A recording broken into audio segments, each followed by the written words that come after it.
In a meadow, bright and green, lived a little rabbit named Pip. Pip had the fluffiest white tail and the twitchiest nose you've ever seen. His best friend in the whole wide world was a duck named Quackers. Quackers wasn't just any duck. He had the shiniest green head and a quack that sounded more like a cheerful trumpet. Every morning, Pip would hop out of his burrow, and Quackers would waddle over from his pond, and their daily adventure would begin. One sunny morning, Pip found a mysterious map tucked under a root of the old oak tree. It wasn't a normal map with roads and towns. This one had squiggly lines, drawings of giant mushrooms, and a big red X light in the middle of Whispering Woods. Quackers!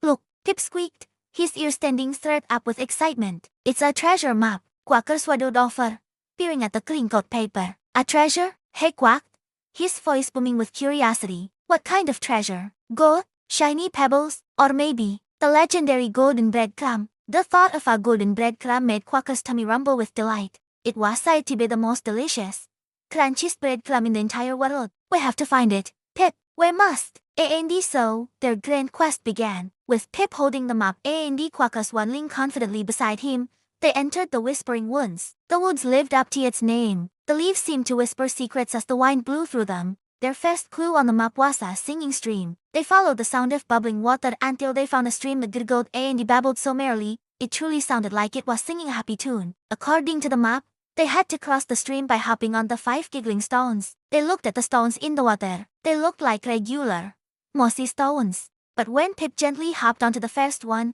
a funny boing sound echoed, and the stone wobbled as if it was giggling. One by one, they hopped across, each stone making a different silly sound, and they couldn't help but laugh along with them. Next, the map led them through a field of giant, colorful mushrooms. They were as tall as Pip and came in all sorts of colors, polka-dotted red, sweetly blue, and glowing yellow. The map said they needed to find the one that smelled like strawberries. Pip, with his twitchy nose, was perfect for the job. He sniffed one mushroom.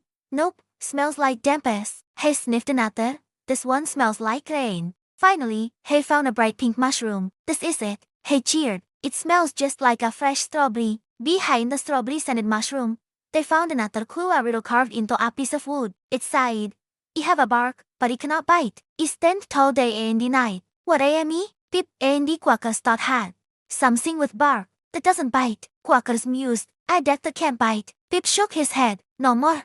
No more. It stands tall. It must be a tree," he exclaimed. They looked around and saw one tree that was much older and larger than all the others, the great elder tree. At the base of the great elder tree, they saw it. A big red X was marked on the ground, exactly like on the map. Their hearts pounded with excitement. Pip started digging with his strong paws, and Quackers helped by scooping dirt with his bill. It wasn't long before they hit something hard. It was a small wooden box. Carefully, they lifted it out and opened the lid. Inside, there wasn't gold or shiny pebbles, but nestled on a soft cushion of leaves was a single, perfect, golden brown breadcrumb. It glittered in the sunlight. The golden breadcrumb. It was real. Quackers let out the loudest, happiest quack of his life. But instead of gobbling it all up, he looked at Pip. Pip was just as excited, his nose twitching a mile a minute. Quackers took the golden breadcrumb and he broke it neatly in two. He offered one half to Pip. Adventures are the best when they're shared. He sighed with a warm smile. Pip took his piece, his heart full of joy. They sat under the great elder tree, and they ate their treasure together. And they both agreed it was indeed the most delicious, crunchiest breadcrumb in the entire world. The real treasure, they realized, wasn't the breadcrumb itself, but the fun adventure they had and the friendship they shared along the way. And they knew, as they headed home, that tomorrow would bring another adventure just as wonderful.